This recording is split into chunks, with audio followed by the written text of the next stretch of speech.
time you can't fold and you can't bend. Y'all be playing it safe and I be going for the win. Remember back when they was doubting on the kid. Now they tuned in cause my game too legit.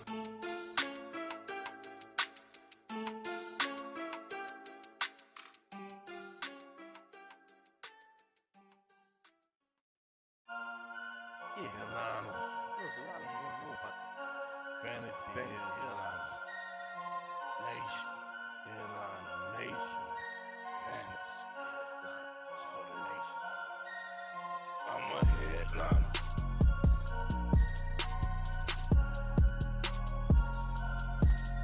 I'm a headliner.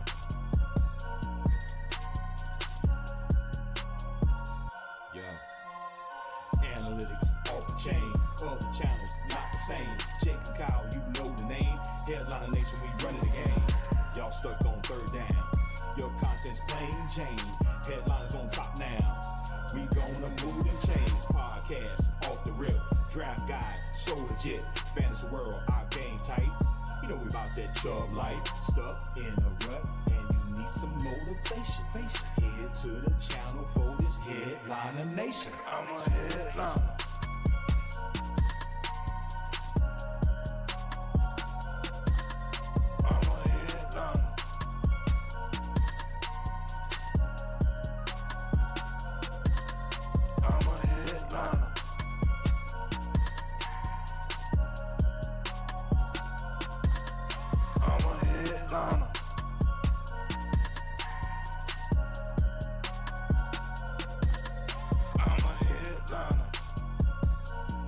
Yo, what up, nation?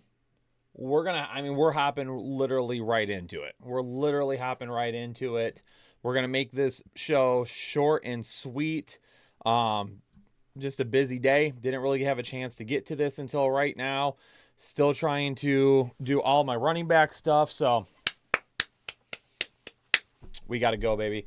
So we're going to be doing the same thing as always. If you're new to this stream, what we do is we essentially go through like a what happened breakdown. So I'm going to go through game by game from this past weekend, talk about some different things that I saw, go over some hits and misses at the end, and then we're going to bounce right on out of here. So let's get to it. We're going to start with the Houston game. Denver at Houston. Houston looking really good. Once again this week. Kudos to them for the turnaround that they've had there. Big thing out of there is Tank Dell. He's going to be missing. Only ended up playing 9 snaps. So after that ended up happening, Noah Brown and Nico Collins tied at 55 snaps apiece. Robert Woods played 32 snaps, and John Metsy played 24 snaps. Brevin Jordan played 51 snaps with no Schultz this week. So with those numbers there, Noah Brown obviously will be kind of the next guy up for them. And he will hopefully see the same type of target share that he saw a couple of weeks ago when Nico Collins was banged up and injured. But he still isn't 100% himself. So we'll see what that happens. Brevin Jordan could be a tight end option only if Dalton Schultz were to miss again. Running back wise, Devin Singletary and Damian Pierce essentially even there. Devin Singletary 31 snaps, Pierce 26. Devin Singletary saw 6 more routes run, and Damian Pierce had more carries this week than what Devin Singletary did. So we're going to keep an eye on that in the coming weeks to see if that changes at all. For the Denver Broncos, not really much to say for them again this week. You know, Cortland Sutton really continues to be the only fantasy viable player that we're using pass catching.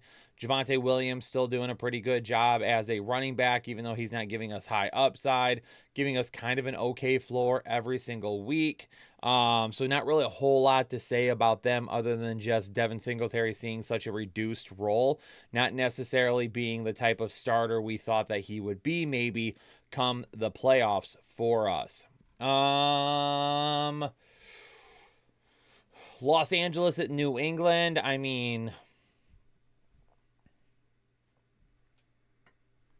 That game sucked. Keenan Allen, 54 snaps. Obviously, still banged up at the wide receiver position there. So Keenan Allen, Quentin Johnson, Jalen Guy, and Alex Erickson, Darius Davis were the main wide receivers. Gerald Everett and Donald Parham were essentially like split down the middle, 39-38, 22-20, 5-4. So not really a whole lot of anything separating Gerald Everett and Donald Parham right now. Everett probably seeing a few more open field targets. Parham seeing some of those longer play roles and red zone roles as well. Keenan Allen led the team in snaps, even though he's been the most banged up of the group. Jalen Guyton played that stretch role that typically would go to Josh Palmer when he gets healthy. Ramondre Stevenson, man, going down is just, man, it hits me right in the gut. Played 2 good games to start the year and then had been just a massive disappointment since then. And then over the last few weeks had finally picked up. The Patriots made a couple of changes on the offensive line, and it definitely was helping. Stevenson looked on his way to being a championship winner for us. For all of those that held on to him, he was going to have legit RB2 upside the rest of the way, and definitely be a guy that was going to help us to some fantasy championships, and he is now gone. So that, well, I shouldn't say that. Not 100% gone at this point. Definitely needed to be helped off. It is an ankle injury. They were supposed to do an MRI today. I haven't seen anything yet. Let me double check that real quick, actually. Let me see if I see anything.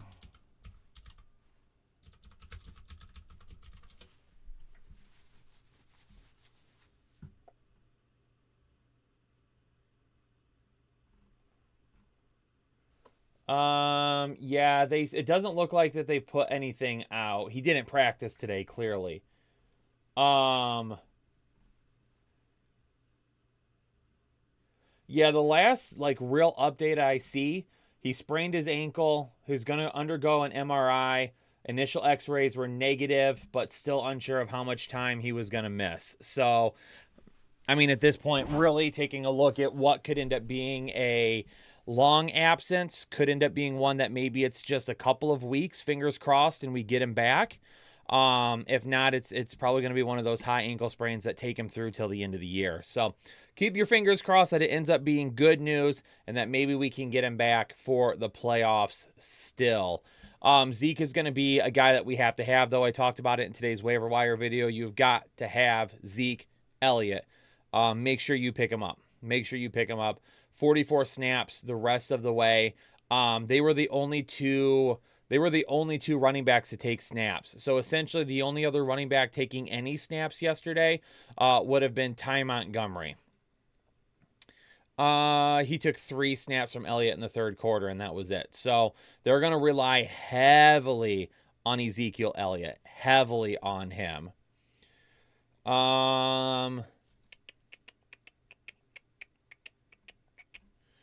Let's keep going.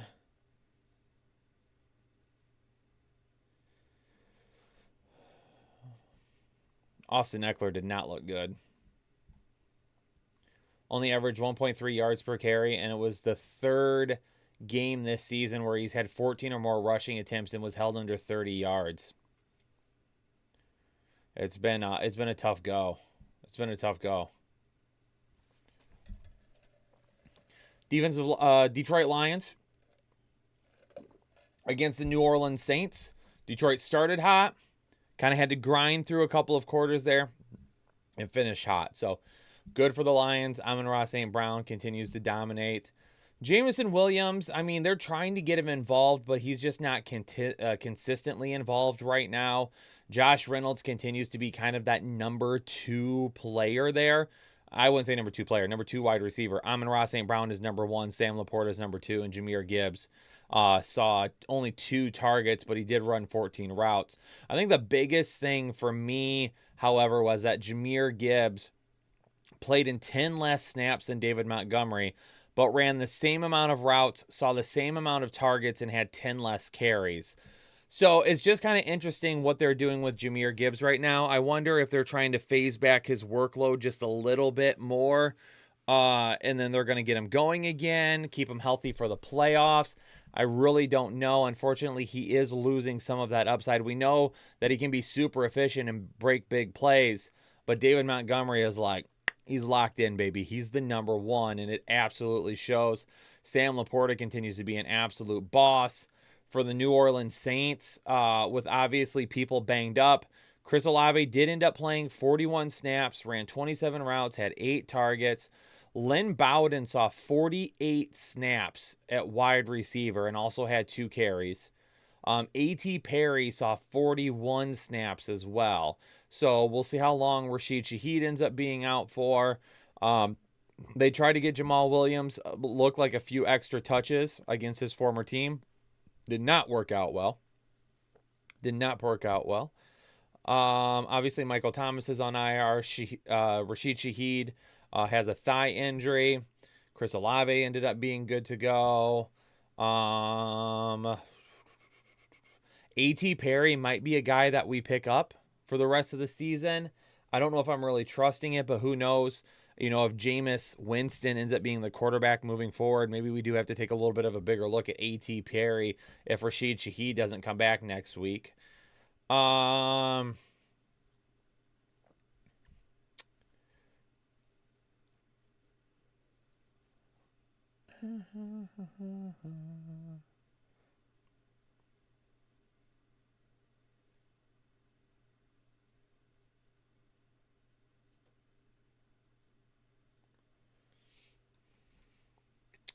Yeah, not a whole lot. Derek Carr in the concussion protocol, dealing with a shoulder injury.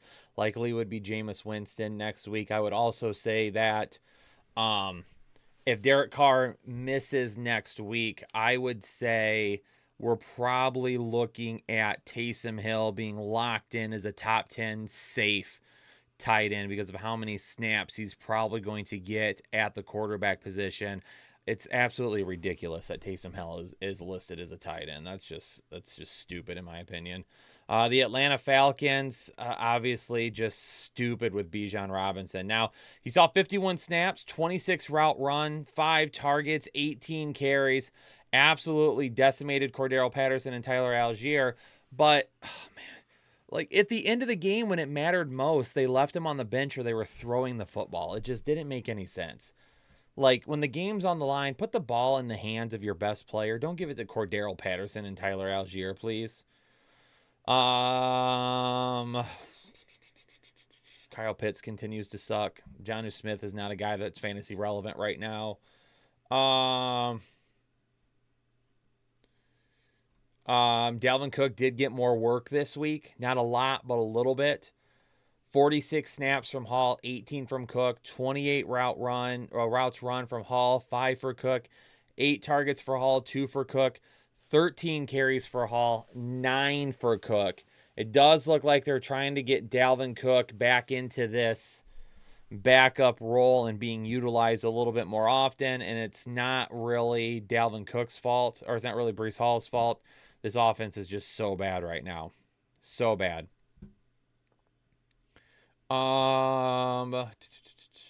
Cook mainly saw a higher snap percentage on early down. So Hall was still like the third down back.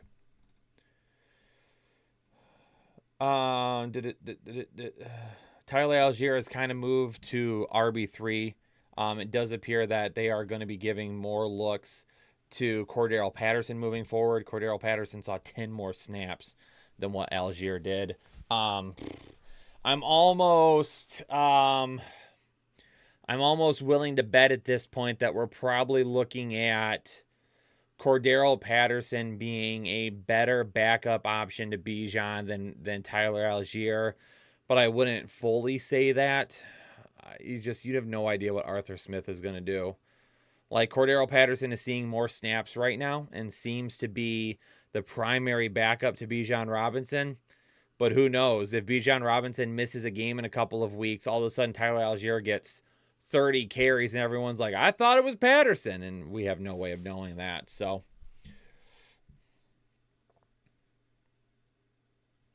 also, the next 4 games that the Falcons play are all bottom 10 in run defense this year. Let's just keep our fingers crossed that he goes nuclear here at the end of the season. Arizona Cardinals at Pittsburgh. I mean, honestly, Pittsburgh's offense, Kenny Pickett going down. Mitchell Trubisky is the way now. When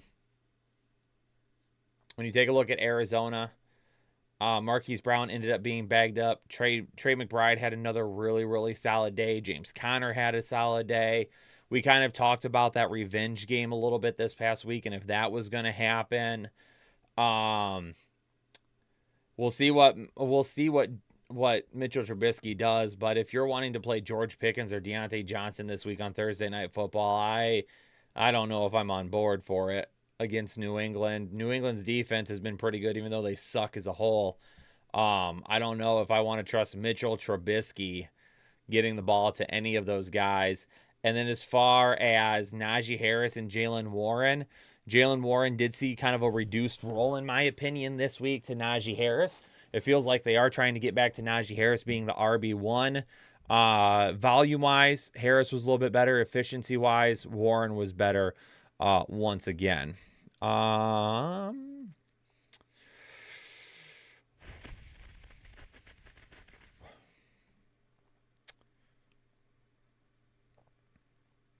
I talk about it. I'll be talking about it in the running back video. Jaylen Warren's role is quite a bit different now than it was at the beginning of the season. So we'll see if that changes again.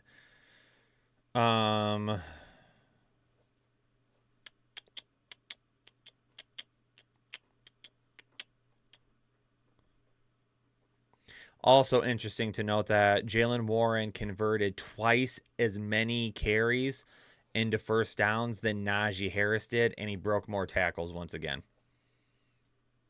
So Jaylen Warren continues to be a much more efficient and game-breaking back than Najee Harris. You need 2 yards? Give the ball to Najee Harris. If you need 6 yards, give the ball to Jaylen Warren.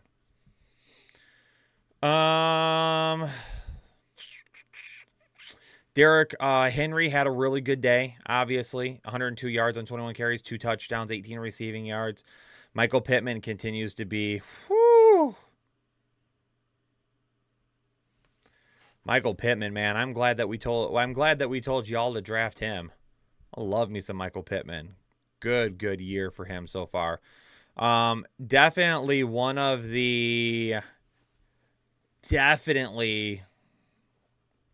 like the safest wide receivers you can own right now.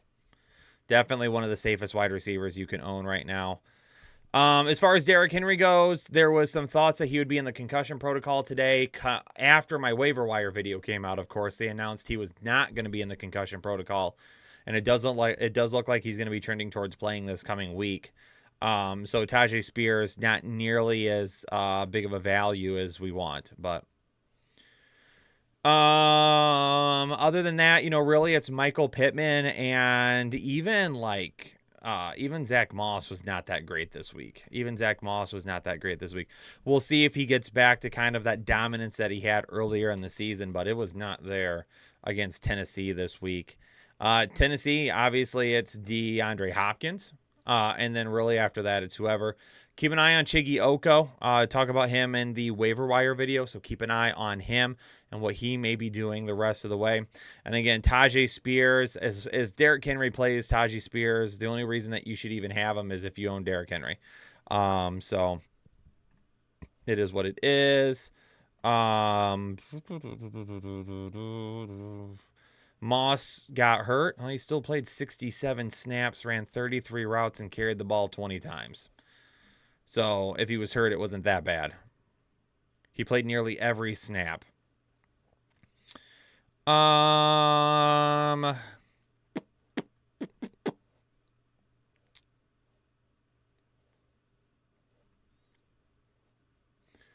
Traylon Burks only played 10 snaps.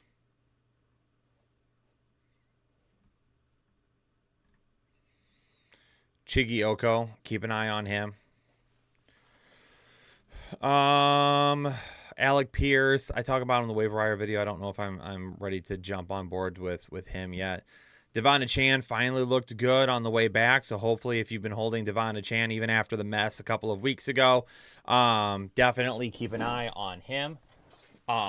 Being a top 10 running back the rest of the way.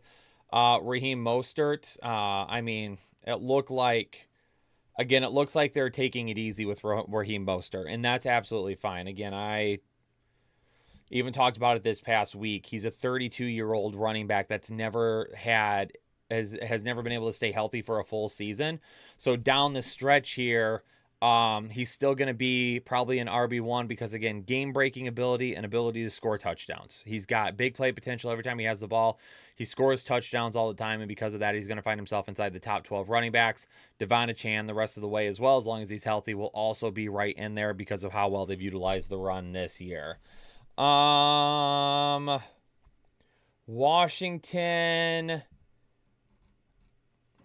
I mean, what can we say about Washington? Brian Robinson's hurt, so Antonio Gibson could end up being the guy. But they come out of the bye, and then we'll talk about that. We'll talk about that and kind of go from there.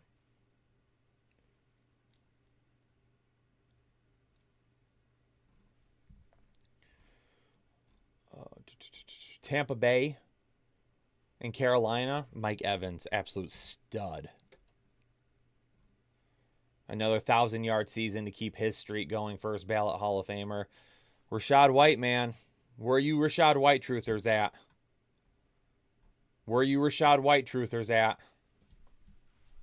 I will, you know what? I will look at the chat here real quick for this. What happened? Let me verify here real quick what exactly the stats were.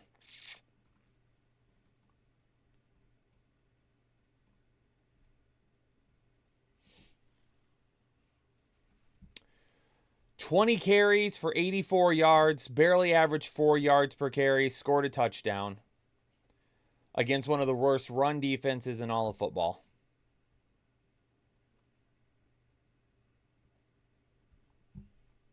Okay.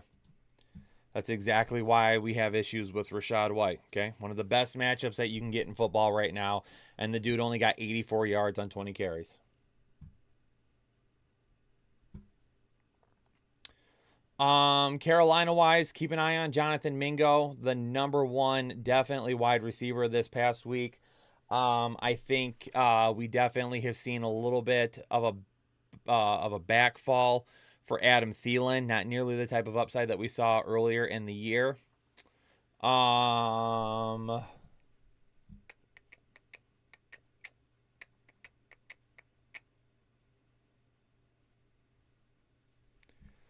But a rain game is like the perfect. A rain game is like the perfect game for him to take off.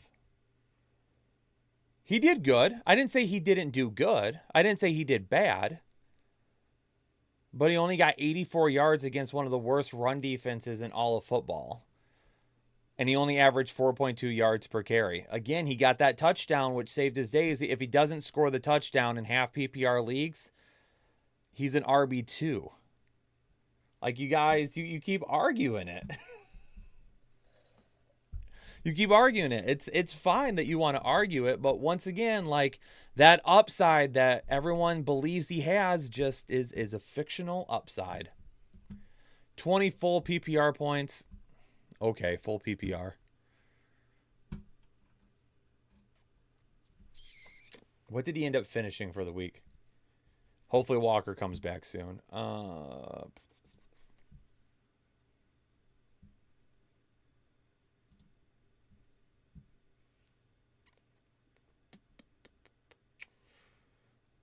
There it is. He is the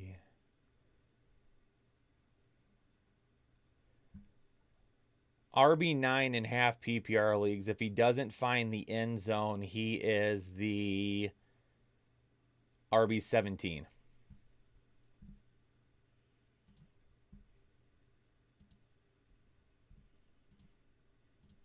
Don't shoot the messenger.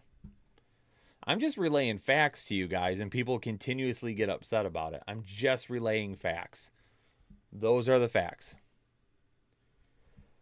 Los Angeles and Cleveland. I mean, Kyren Williams struggled a little bit against that big defense. Ended up scoring late. Good for him. Helped save the day.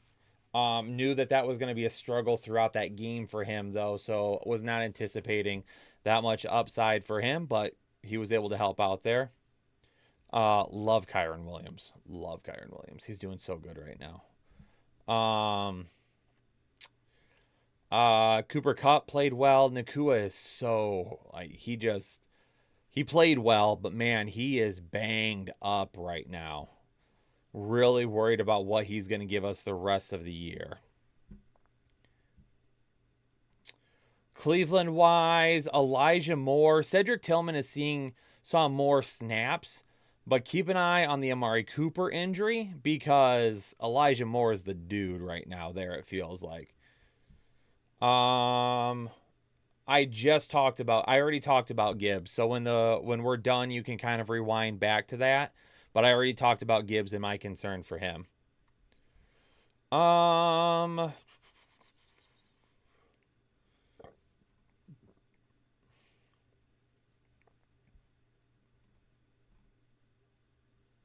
Tyler Higbee's banged up as well.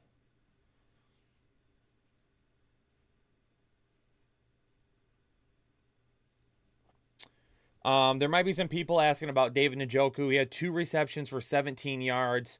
Harrison Bryant had 5 catches for 49 yards in that touchdown. Njoku's playing time did not change at all, but Cleveland moved to more 12 personnel with Harrison Bryant being on the field after Amari Cooper got hurt. So just keep that in mind. If anybody's worried about that, that might be why you see those numbers to be a little bit different. I wouldn't be really all that worried about David Njoku.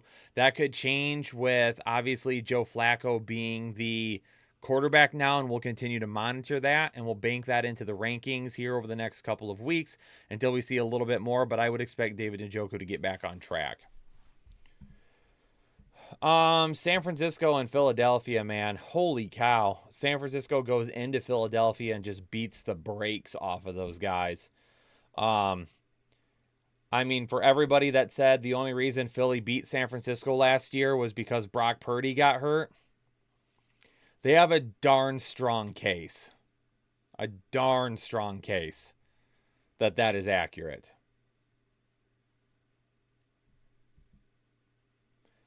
I mean, if Philadelphia did that to y'all right now in the regular season, I couldn't imagine San Francisco potentially playing. I mean, as of right now, it is Philly still with the number 1 seed, so it would be at Philly once again, but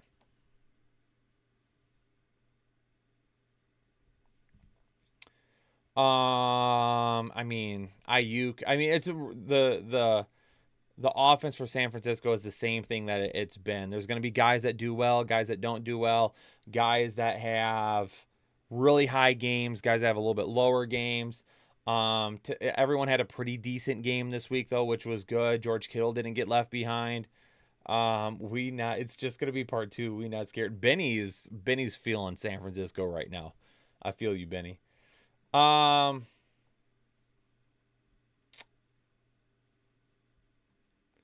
Philadelphia. I mean, the biggest thing I'm monitoring here is DeAndre Swift.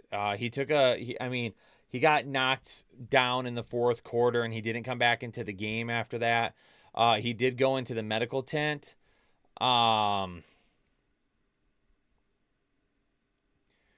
But his playing time is kind of dipped with his production anyway.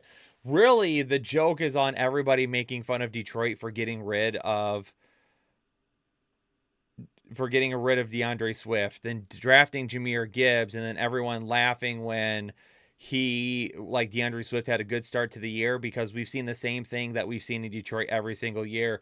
The guy has issues staying healthy. The guy breaks down. The guy loses. I mean, he's not a full-time running back. He's just not. So because of that, it is what it is.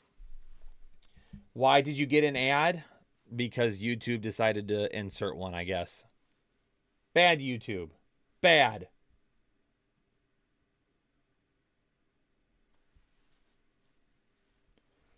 Sometimes they just insert them randomly. It depends on how long we're live for. Definitely keep an eye on Gainwell, and I talk about that in the waiver wire video today. Green Bay. I mean, Christian Watson had another good game. And a lot of that comes from Jordan Love. I still think that Whew, I still think he is one of the riskier ones.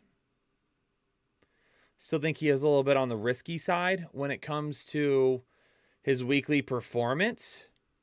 I definitely think that you're going to see some bigger games the rest of the season, and I definitely think you'll see some games where you're like, ugh. He also might get hurt again too. So he is banged up, right? I think he ended up, yeah, late in the fourth quarter, the hammy. So keep an eye on that too. I don't see anything here about how long he could end up missing, but I mean, Jaden Reed and Romeo Dobbs would be the guys, obviously, that we would go to. I love the rest of the season. He's playing very, very well right now. Very, very well right now. So that's really the breakdown right there on. That's the breakdown right there on. Wait, why is this? On what happened.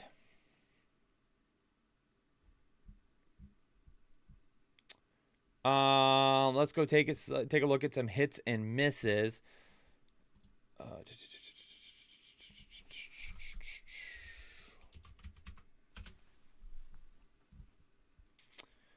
Hits and misses.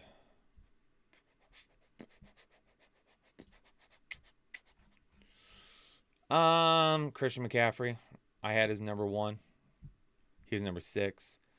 Alvin Kamara, I had at 8, finished at 1.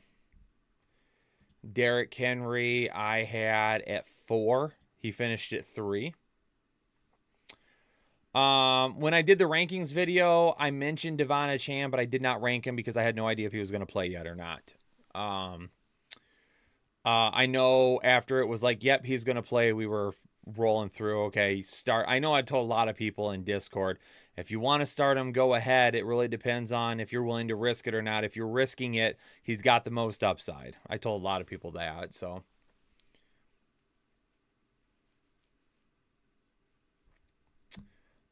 James Conner finished at 4. I talked about him having a potential revenge game. Chuba Hubbard I missed on because Chuba Hubbard I left outside of the top 30. Miles Sanders had been getting more touches as of recent again. Didn't love the matchup. He finished as the RB5, so I'll definitely say I missed on Chuba Hubbard for sure.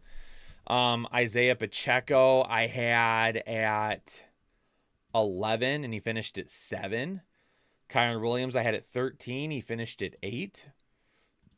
Rashad White, I had at 5. He finished at 9. Zach Charbonnet was another one that I missed on as well. Had him at 26. He finished at 10. Tony Pollard, I had at...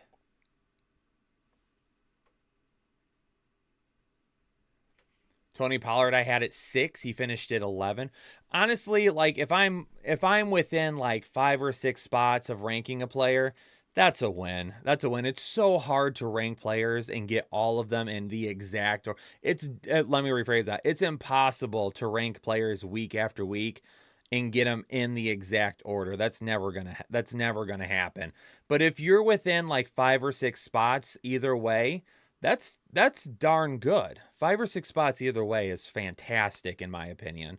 And that's the way I've always gone, because if you put someone as like a RB1, 2, or 3 and they still finish inside the top 12, not really taking a miss on that, right? And if you're within a few spots, yeah, you're definitely solid on that. So a lot of the rankings were super solid this week. Definitely was a little bit lower on Jerome Ford, but he had that big touchdown that saved him, that touchdown reception. Mostert still finished it, RB14.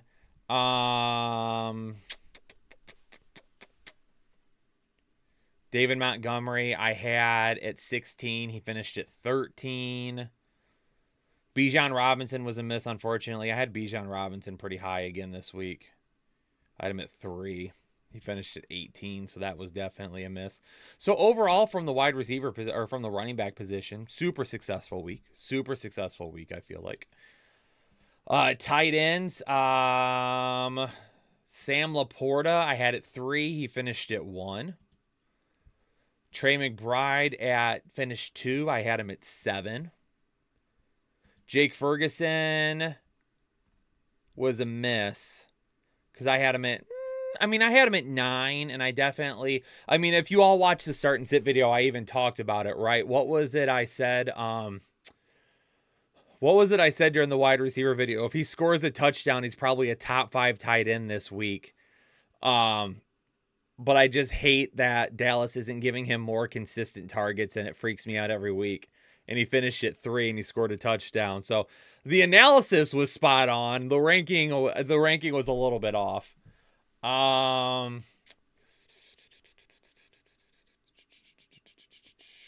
Cammy, you were one of the few that call it kind of potentially originating. The majority had him as bottom as a hard sit. Really? People were sitting Connor? I knew maybe volume-wise it wouldn't be great, but I was like, if they get in the red zone, Connor's going to score. So, perfect. Awesome.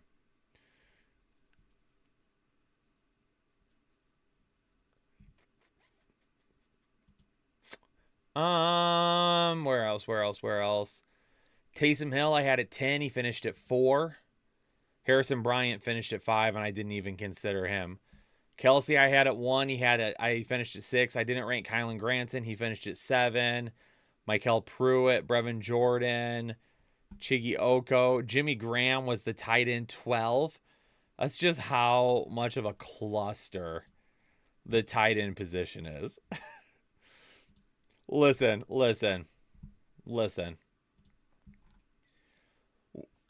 People were playing Laporta, McBride, Ferguson, and probably Hill. The top 4 tight ends, right?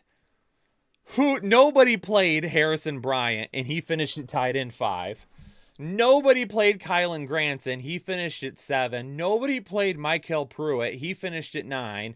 Some people may have picked up Brevin Jordan later in the week when we found out that there was going to be no Dalton Schultz. He finished at 10. I highly doubt anybody was playing Chiggy Oko. He finished at 11. Nobody was playing Jimmy Graham. He finished at 12. Noah Gray was at 14. Ben Sims from Green Bay. This dude looks like he's about ready to down a beer. He's going to shotgun a beer at a college dorm party. That's what he looks like. He doesn't even look like an NFL tight end. And he's out here at tight end 15. Jimmy Graham's on New Orleans. He scored a touchdown. He was the tight end 12 this week.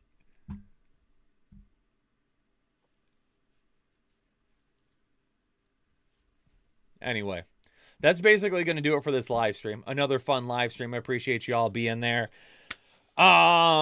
Hits and misses were good. Lots of hits this week. Felt really good about the rankings. Only really missed truly on a few guys. Other than that, I feel like I did a pretty good job of calling them. Tight ends were pretty solid. Outside of the guys that nobody was playing anyway, finishing inside the top 15. And that's a little bit of information on what happened in week 13. Hopefully you all are ready to go. Kickoff is in just a little bit here for Monday Night Football. Hopefully you all enjoy Monday Night Football. Do we want to do... Let's do odds jam real quick. Let's just see if there's any odds jam bets. Do we want to do that? Real quick before I get off, because I'm going to do it anyway before the game kicks off. Who wants to do a quick, just what's out there in the odds jam world right now for maybe tonight? Hey, listen, don't ever tell me that I don't love you guys. Don't ever tell me that I don't love you guys, okay? Don't ever tell me that I wouldn't cuddle every single one of you right here under my arm and just mooch your head while you fall asleep gently to the nice humming.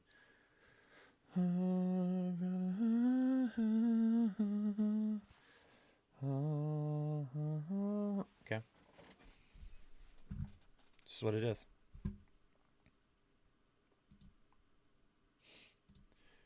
NFL. Also, if you're wanting me to rock you to bed, it's just $100 an hour. So you just let me know when you need me to show up at your house. I'll show up and I'll rock you right here, right in my arm. You're welcome. I don't see any other fantasy channels offering that, so y'all can say whatever you want to, but I don't see anybody else coming to your house and helping you get to sleep. You're welcome.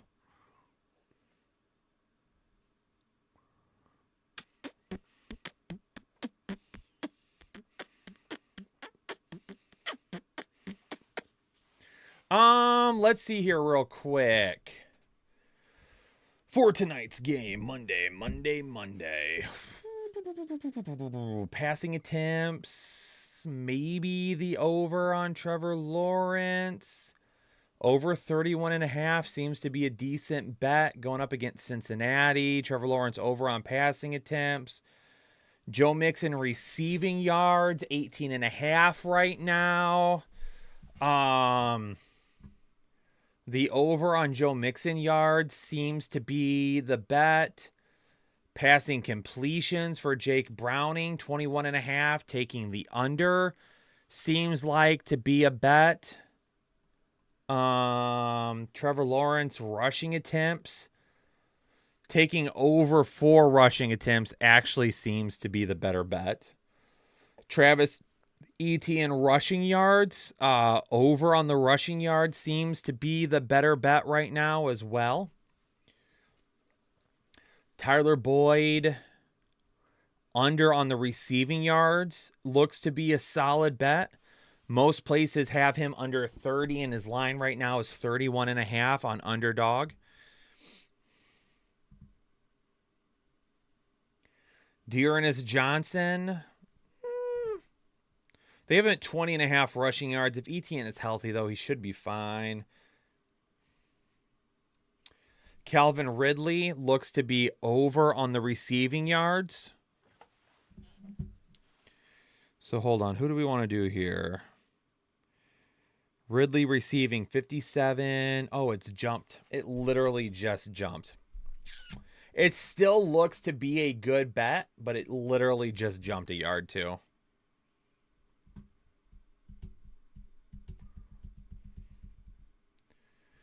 All right, so we're going to do Lawrence passing attempts. 32.5 passing attempt. Did this just jump too? Are you kidding me? Dude, they're literally all jumping as I'm talking about them.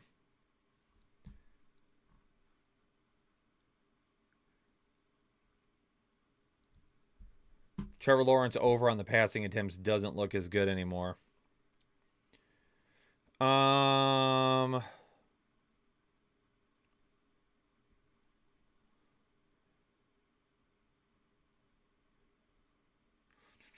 Rushing attempts is at 16.5 for Travis Etienne.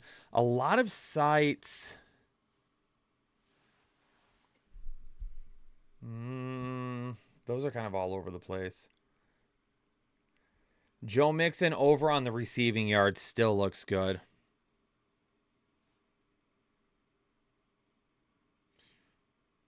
$18.5 receiving yards. We're going to go higher on that.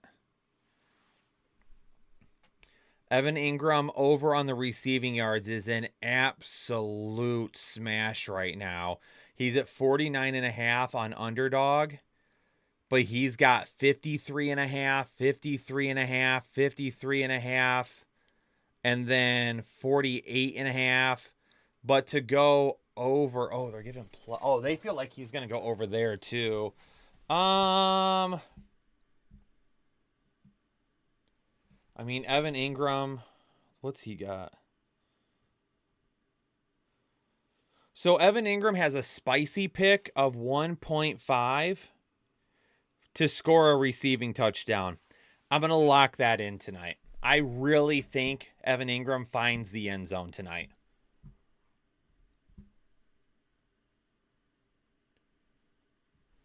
And I'm going to go, what was Ridley at again? I said his number jumped, right? His number's at 57.5 right now. There's a couple that have him at 58 and 59. So it still looks like Ridley on the over the receiving yards is going to be a good one too.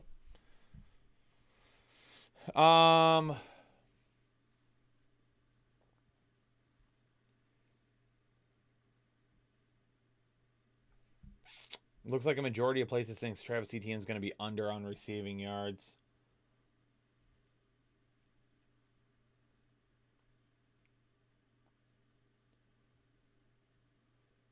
Dax Hill, potentially under on his stuff. Tyler Boyd, under on the receiving yards.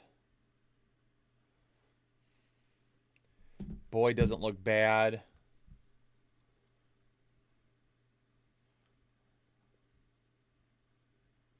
Travis Etienne, rushing yards.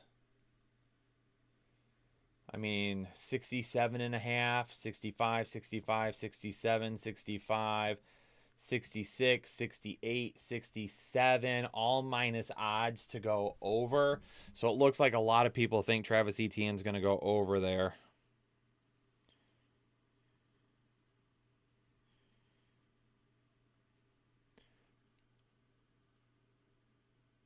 Ooh, and it dropped. It's actually at 65.5 now on Underdog.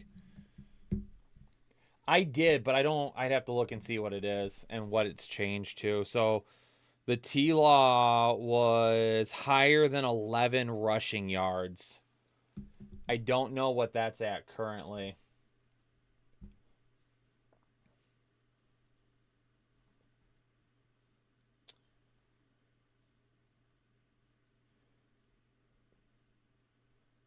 Joe Mixon, rushing plus receiving, is at 69.5.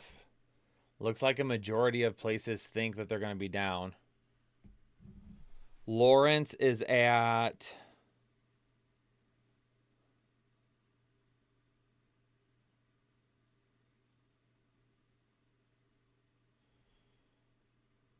What did I get it at? 11?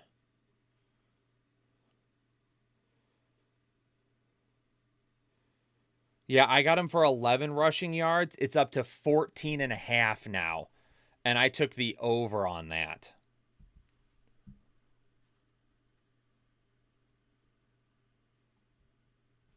And then it looks like the last one that is a really good one is Joe Mixon under 69.5. Oh, I already had Mixon in there.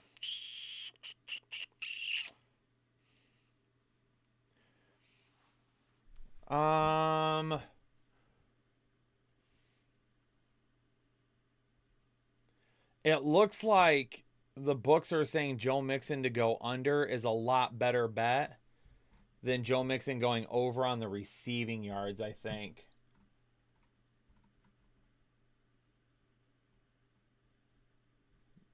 Receiving yards. Yeah, going under the total is actually looking to be a better bet than going over on the receiving yard. So let's go ahead and toss that in instead. And then see if there's any more real quick. Passing completions. It looks like Trevor Lawrence over passing completions looks pretty good. Trevor Lawrence, they still have Trevor Lawrence even good odds of going over the rushing yards right now, man. That's crazy.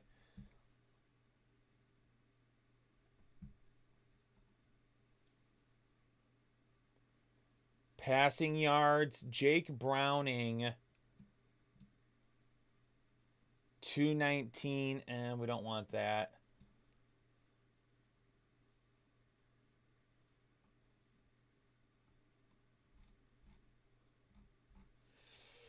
I was trying to find a fifth one, but I'm not really seeing a fifth one. So I think I'm just going to lock in that play right there.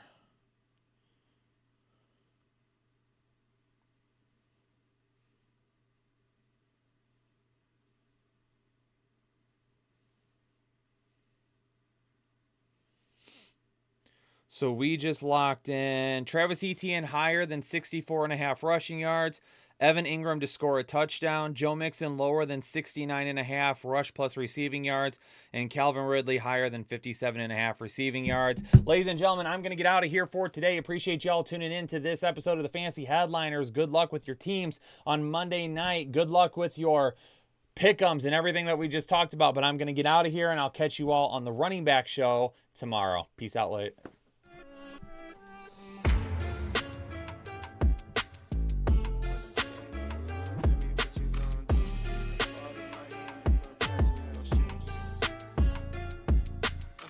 When the game on the line, you can't fold and you can't bend.